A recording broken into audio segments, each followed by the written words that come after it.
Welcome back to the IBFP. Here's your host, Boxing News.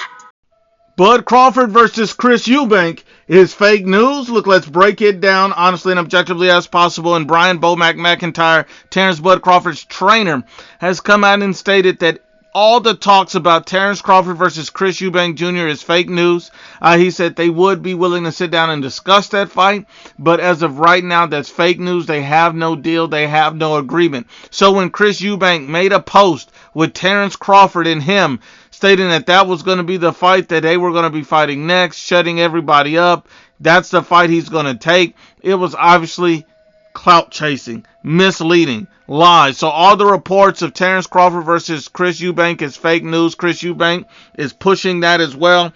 I'm not exactly sure why or what's going on behind the scenes, but according to BOMAC, Terence Crawford's trainer, that is fake news, and that's good news for boxing fans because Terence Crawford is arguably number 1 or number 2 pound for pound, and being a top pound for pound fighter, the expectation is greater. When you look at a guy like Terence Crawford, he's shown greatness by winning belts, going undisputed, multiple weight classes, but he has to build up his resume and the names on it. You can't just fight Errol Spence and no other top guys. We have to see him challenge. We have to see him push. There's too many great names at 154 and champions at 160 that he can fight. He can fight Janabek, a unified champion at 160 if he wants to be great. He can fight Tim Tszyu, Thurman winner at 154 if he wants to go and be great. He can also fight Jermell Charlo because he still has not lost his crown at 154 pounds. So at the end of the day, Terence Crawford has a lot of roads and avenues he can take. He can also go to 147 and fight Jaron Boots Ennis. There's better fights available than a guy like Chris Eubank